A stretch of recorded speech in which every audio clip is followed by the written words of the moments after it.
Hello and welcome to another episode of the DevLab podcast. My name is Mark and I am your host for today.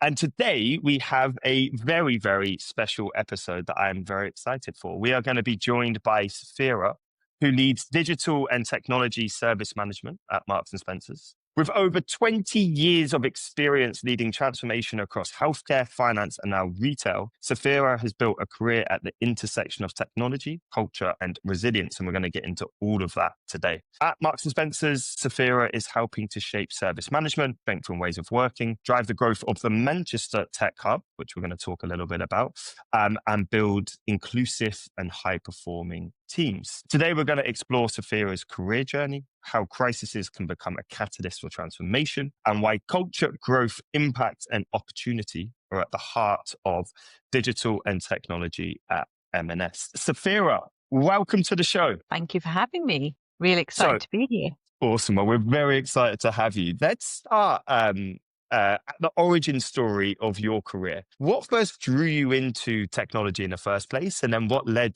to you actually joining Marks and Spencer's? So that's funny. So you pretty much telling everyone my age with my 20 years of experience. But when I started out finishing off my A-levels and thinking about university choices, I actually wanted to be a sociologist, and I wanted to do a degree in sociology because I really care about society and community matters.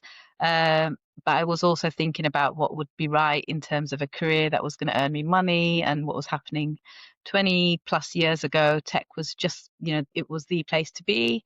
And as I have always tried to follow the trend, I guess, at the time I thought actually it would be more wise for me to do something in technology. So that I fell into it by accident is a complete answer, and love it. So haven't looked back really. So that's really the start where it started. Amazing.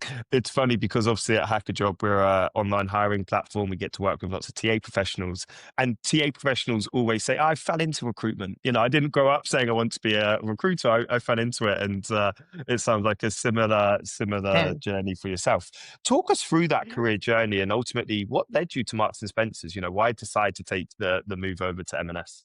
So my career journey started off obviously post graduation, like most people, doing real grassroots when you're doing a tech degree, because I didn't do computing, I wasn't doing coding. I actually wanted to be a database administrator. That was like the goal when I was at university. If I achieved that, I won. I was a bit of a DB geek in my day. I can't believe anyone who listens to this who knows me will think that is so far from the truth in terms of the reality now. But I definitely was a DB geek when I was doing my degree.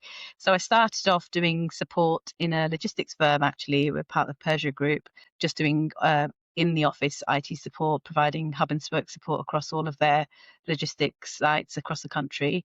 And then just worked my way through. So really started in IT support, face-to-face, desk side support. And then I moved up to the Northwest, was looking for from London, and I was looking for a new job.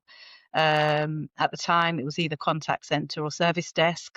I went down the service desk route, for that was kind of the entry level roles that were available. So just took a job really as a stepping stone, thinking I'll be here for a bit while I get my real job. And that started my career in service management, really. So I started on the desk and have done pretty much every role in service, in a little bit of project management and project delivery. And lots of client side and partner led initiatives from a transformation perspective. So that's kind of my journey. My M&S journey is really interesting. So I worked for M&S, like lots of people who have worked for M&S in the past as a student, and it was the best job ever. I was doing something else quite different prior to that, and really enjoyed working for M&S. Always wanted to come back, and so when I got the opportunity last year to join, or at the beginning of this year to join, I took it. Love the full circle moment of you working at M&S as a student and then coming back in this like really significant role where you've got a really wide remit to shape digital and technology at one of the UK's most recognized brands. How did that feel, that journey back into M&S? So exciting, definitely a pinch me moment. My 17-year-old self was really, if I could go back to my 17-year-old self and say, one day you'll be back doing the role that you're doing, she would not believe it for sure. But if I was going to do this type of role anywhere, why not M&S is how I felt. All through the process of leading up to me joining, it was really clear that there was a strong vision on the investment and the foundational aspects that were required, why service management was so important to the overarching transformation and the impact that was going to have, not just from a technology perspective, but actually to our customers and our colleagues across stores, distribution centres, and in our support centres. So massive, massive opportunity and super, super exciting. Yeah, I love that. And, you know, when you were talking about your career journey, you've obviously not always been in retail, right? You've experienced financial services, you've experienced healthcare. How does this transformational or transformation project in retail compare to some of those prior experiences? And I guess what sets M&S apart in the way kind of M&S approaches the kind of big major transformation? Yeah. So yeah, you're right. I've done 10 years in FS prior to joining this role in retail. And prior to that, I did 10 years in healthcare. So really varied experience, but there are some commonalities like in any transformation from an organization or technology perspective. But there was lots that I took from my experiences that I've brought into M&S, and not being from a retail background has actually helped because it's brought fresh perspective for the organization. And then for me, in terms of the way in which we do things at M&S, and this is probably synonymous to a lot of other retail organizations, but definitely really, really important at M&S is, we don't sit on decisions. We make a decision and we act quite fast, and it's part of our values that, we don't want to waste effort on things that we don't think is important. There's a clear remit. We agree collectively that this is a road we're traveling on, but we also agree that, if something isn't quite right, we fail fast and move forward. And that's really, really important when you're delivering in these kind of environments where, you're really customer driven. There is a customer at the end of this, that whether that's a colleague, from an IT perspective, or whether that's actually our customers that come into our stores or shop online. So I think what really sets M&S apart is our the energy, the agility in which we work, and the lack of acceptance on just being okay with the way it is. I think that's really important. I think it's awesome to hear that, especially for people listening to this podcast who know M&S as the iconic brand, but probably think of it as, a legacy iconic brand that doesn't have that agility that you talk about. And it's been really fun getting to know some of the team over the last couple of years and actually seeing that like play out in reality and actually seeing the speed in which the IT and tech and digital teams are able to move, I think is super impressive. One thing that I really want to get from today's episode is, you've built this amazing career as a leader and undoubtedly would have gone through some pretty challenging times. And obviously earlier this year, M&S went through a cyber recovery. We're not going to get into the details of that. But what I would love to understand is like, from a leadership perspective, what did that teach you about your own resilience and leading through a crisis? Honestly, I wouldn't recommend a cyber incident on to any organization. It's a really hot topic right now, not just in the retail sector, but generally for tech. But I thought I was quite a resilient person. You have to be fairly resilient to work in service management. It's an always on environment that you're working in. But what it taught me was that there was more that I had to give from a resilience perspective. Actually, what I learned is my life experiences and my experiences through, my career have what stood me in good stead for what came ahead, what was in front of us actually. And what I learned was actually I'm very good in crisis. I'm very calm. I'm very contained, and I'm able to drive output and action in crisis. And that really came to play in the cyber incident. Obviously, we're not going to go into the details, but you can't be heading up and leading service management and not be anywhere near the forefront of that. It's the biggest incident that you're going to have when you think about major incidents, and how you kind of drive action through crisis really came to light. And I think I think that was quite apparent. For others in the organization, I'd only been with the business for several months, and so a lot of people didn't even know me at that time in terms of what I was here to do. And I was learning through overnight calls, and long days and nights what people were doing. And what I was astounded by was the sort of everybody was really, really focused on one shared outcome, and we really, really do care about our customers. And what that meant was we drove action, we drove transformation through crisis. I didn't have a function before. We didn't have an internal capability before the cyber incident. That was why I came to join and lead the transformation. And we actually stood a lot of stuff up within a couple of days. We had teams stood up, and everybody lent in. And sort of that leadership, the ability to drive action through crisis really shone for me. So it's definitely a proud moment for me in my career. It brings together two of my favorite topics, which is leadership and culture. And one of my favorite books on culture is written by Ben Horowitz, and it's all around how culture isn't what you say, it's what you do. And it feels like in a moment of crisis, actually, like that comes together more than anything, and your culture will get tested, more than anything. And already, we've been speaking for 10, 15 minutes, and it's amazing how strong the culture is at M&S and how it really does come through in lots of different ways. And, I'm sure there are people listening to this that have never been through quite that level of crisis, but it's incredible to hear, the culture still kind of stayed strong. You've been at M&S now, I think just over a year, a little bit over a year. Like, how have you seen that culture play out? Obviously, that was probably the most, the strongest example of it. But as a leader coming into the organization, how have you been able to influence some of that culture, and where do you see that kind of come out on a day to day? Yeah, so it's really interesting, and it's really cliche as well. We say the people make, they make it, right? So whatever it might be, and I definitely say that everyone who works for M&S, I mean, it's such a strong heritage brand. Everyone has an affinity generally in the UK to M&S, and so that really plays out actually from a culture perspective. Everyone who's working for M&S really is bought into what our vision is as an organization. So you don't have to work too hard on helping people be on that, on the journey. During the incident, obviously, there was a shared outcome and a shared goal, recovering our business, being back on track for our customers and for ourselves. That was really clear.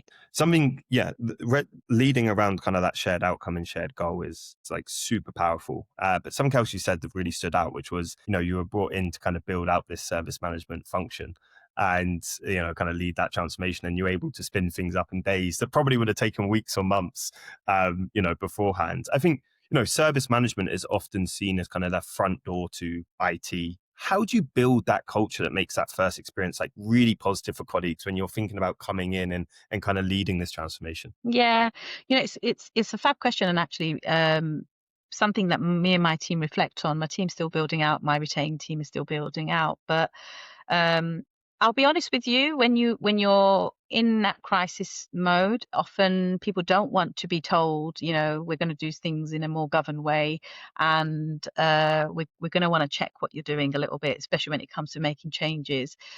What helped us was actually because we were in a recovery mode or in response mode initially, and doing massive technical change, which does require really strong governance when you're in sort of a perspective of recovering or responding to a cyber incident, was that everyone understood that this was going to help us, and what we were able to do actually by being flexible in our approach. I think service management is often, we laugh about it in my team. We know we're seen as this IT police internally, and outwardly we're seen as a front door to IT. So we definitely don't want to come to work to be the IT police.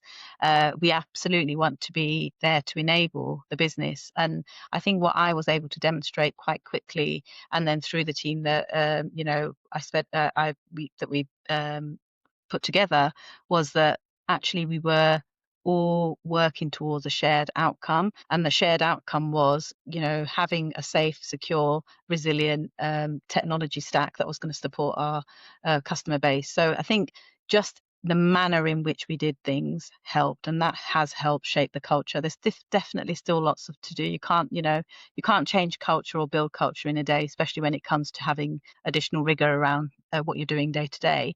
But what we've been able to show is the partnership elements, and that's something that I'm really, so that's something that I'm passionate about, and I've been really mindful about the people that I've brought into my teams as well, that are going to drive that same shared common sort of value in terms of, we're not here to block, we're here to enable, and that has definitely helped us in and having a ripple across our function. Yeah, absolutely. And sometimes, I mean, I'm sure nobody wanted that crisis to happen, of course, but actually shows the power of the value that service management can bring, and framing it through the lens of being enablers, not police officers, I think is a really important frame. Something you touched on earlier, which is really interesting, is you almost have two customers, in service management. You've got your internal colleagues, but then you've obviously got the customer experience at M&S itself. How does your team's work in service management connect directly to the actual customer experience at M&S? Yes, that my area looks after the end-to-end technology wrapper, if you want to think of it like that, and that's a really good way of talking about your different customers. I would say there's probably a few more of them. You've got your technology customers, you've got your end customer, which is what all of us should be focused on. But we've also got our customers in our stores who are our colleagues, or in our distribution centres and in our partner network. But in terms of specifically our customers and the customer experience, so one of the things that I was really wanting to drive was a customer-led service culture within M&S from a technology perspective, and we've stood up a service experience pillar within service management, and that was all about uplifting our service desk capability, thinking about our service response from a customer perspective, not from a technology perspective. So when colleagues call the service desk, they're getting a customer experience focus, and putting things like NPS scores and customer experience so XLAs, in place, really puts a lens on, thinking about the customer as opposed to the technology. And the other element is, when I went to meet the service desk in Cape Town, we were really talking about, we want our colleagues to have that same special feeling that our customers get when they go into stores, or when they call our online contact center, or when they go online. Why should we as colleagues, there's 65,000 of us, why should we not get that same experience that we're trying to put in place for our colleagues, for our customers? So that's the vision, and that's what we're driving through that customer experience team. Yeah, I love it. And it does, just the scale of the impact you're able to have, 65,000 colleagues, and it is, I love the idea that, it's a front door to IT. But that doesn't need to be a subpar experience, or it's just good enough. Like, actually, how do we go above and beyond and delight? And, there's clearly this undercurrent of this conversation, which is the culture of M&S. And actually, you bring in your lens to the culture of the service management team, and what that brings. And it just always impresses me, this organization that has so much heritage, and is so iconic, yet is still so thoughtful and kind of cutting edge at the same time. One of the really exciting projects that you're working on is leading M&S's growth in Manchester, building out a kind of new tech hub in Manchester. Yeah, I don't want to keep using the culture word, but I would love to just learn a little bit more around what are kind of the culture and the opportunities that you're building in Manchester for engineers and technologists. Yeah. So yeah, I mean, so one thing I will say, I'm originally from London, so I can say that this, quite confidently. I love Manchester. I love the Northwest. I've lived in the Northwest for almost 20 years, and it's definitely home for me. And one thing that I've been really aware of through my career in the Northwest is that the opportunities aren't necessarily the same as what we have in London. And I can, like I say, I can say that from a perspective of someone who comes from, who's born and raised in London and lived half my life there.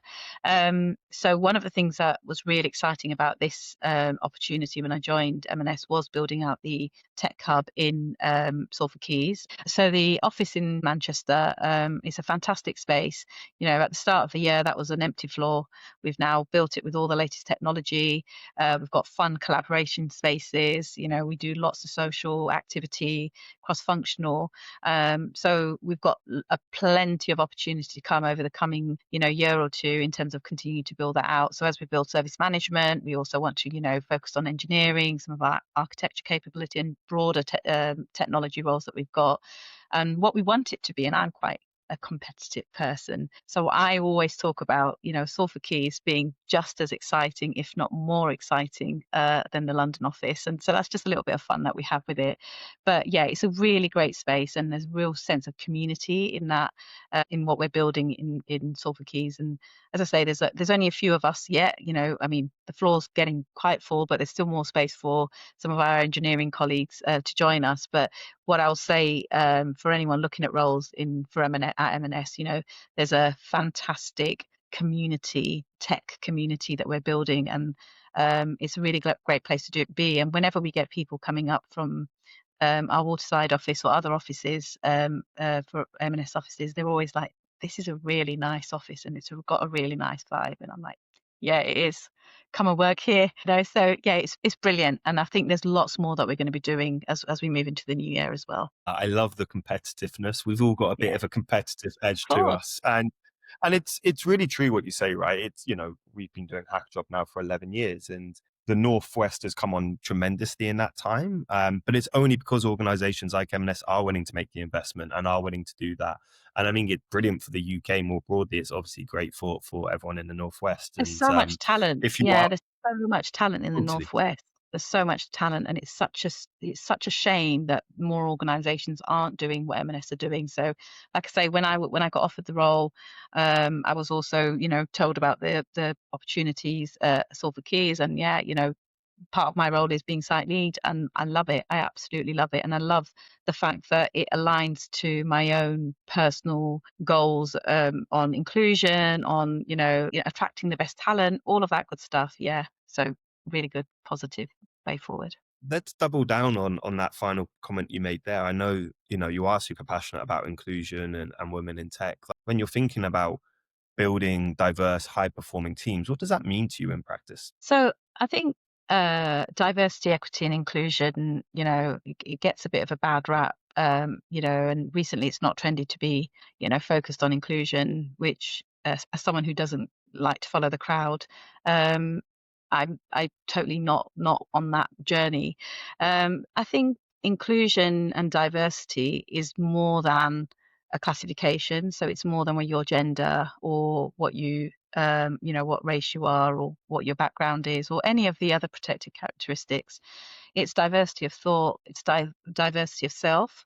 And that's something that I'm really passionate about. And if you speak to anyone who knows me, whether they know me personally or whether they know me in a professional capacity, they will hear you, they will talk to you about the challenge that I give everybody. It's not just about a numbers game. I've worked in environments where we want to make sure we've got enough women, or we want to make sure we've got enough people of color, or whatever classification, because we're hitting quotas. And it's not about that. It's about building teams that are representative of our communities, of our customer base. And if we think about M&S, we're serving our entire nation, and that nation is made up of all backgrounds. And how can we represent those customers if we don't have teams that are built with that representation and that diversity of thoughts? Yeah, it's something that I challenge our recruitment teams on all the time. Our internal team are fantastic, but I still challenge them.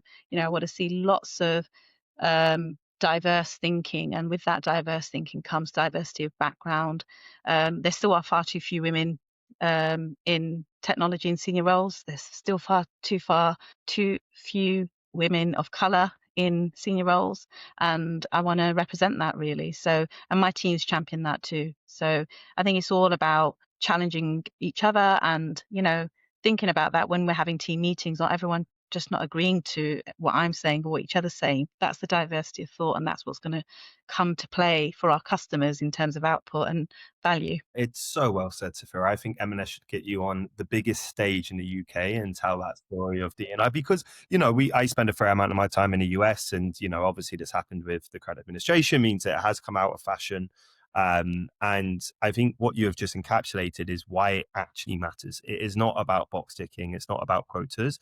It is that diversity of thought. And, we talked about earlier M&S having 68,000 colleagues, and M&S has, what is 60 million customers or whatever it is in the UK. And it's like, how do we represent them, right? We're building products, we're building experiences for them. Well, then we should reflect the customers that we are building for. And I just think you articulated the importance of diversity of thought so powerfully there.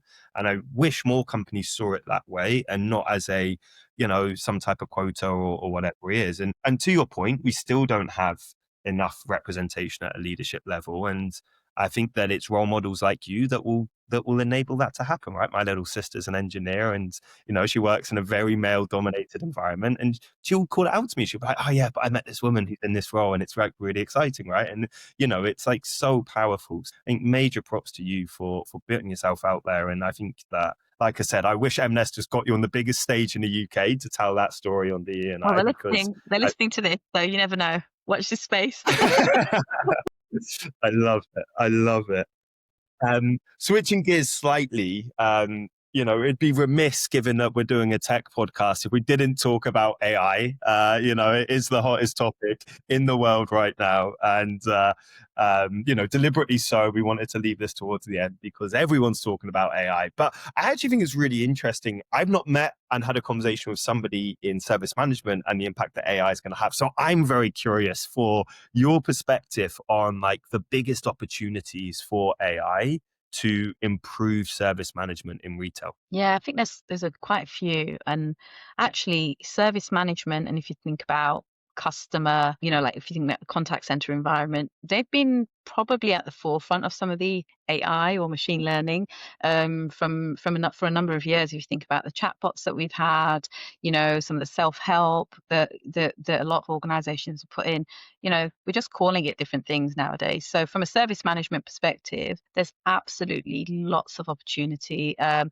there's opportunities both when you talked earlier about our different customer bases, right? So you've got your tech for tech, and then you've got your actual customer, and you've got your colleagues who are also our customers and who we want to treat as our end customer. So if you think about the service desk, I talked about the experience lens there. AI can transform that real tailored, customized experience that we can give one of our colleagues when they contact us. Looking at their history, quickly summarizing their history of issues that they've had, or even just from a perspective of not the way in which we're managing information back to the customer, knowledge management, data, all of the data that we've got in our tool set and how that can be brought to life through AI. There's also things like real improved chat facilities that allows customers to have better self-help, and then also, like from a vision perspective, I really think self-healing is where I'd like to see it go. So the customer doesn't even have to contact us. We find out about it through AI, we fix it, and they didn't even know it happened. And that's the vision. That's where AI can really transform. There's so much. There's agentic AI, there's AI ops, there's all sorts out there. For me, it's about choosing the right solution for the right business outcome and getting the foundations right. So my focus really is on, let's get all our foundations really well stood up really firmly, make sure all that data is correct, because data is AI, as you know, and then use the right solution for the right customer outcome. And I think there's lots there we can do. The trick is not trying to do it all, because then you don't get the benefits. And then the boring stuff, which is not boring, is boring from a customer perspective, but really powerful from a technology perspective, is using AI to self-heal from a technology perspective. So not just end user compute, as it used to be called, or customer experience, customer tech, but actually, if alerts could be self-healed, we get alerts in the night, something's run up out of capacity. You don't get one of my team being called out in the night to say, can you lift the capacity up, or can you fix this alert? It does the self-healing. That's the vision, really. So you've got two ends of self-healing happening from both the end colleague and the core technology. That's a really powerful place to be, because that's where the real value of service management will start to come to life, because we can then focus on the really important aspects and all the stuff around the edges that you never get to get around to doing. Safira, I absolutely love that answer. I've not heard of this concept of self-healing described that way before, but I think that like really starts speaking to like the true power of AI, where, it's not like prompting us, it's not working with us, it's like proactively solving problems before we even know there's a problem there. And what an amazing example for service management to be able to do that. I think we'll wrap kind of leading into this. When you think about, I guess, the scale of opportunity we've discussed today, right? The impact, the culture. What is it that excites you the most about the future of digital and tech and service management at M&S? I think what excites me the most is we are only just getting started, and the vision over the next few years. It's what excites me is, how are you going to stop us? Where do we stop? That is what excites me. The opportunity to continually transform for our organization, for our colleagues and our customers is phenomenal.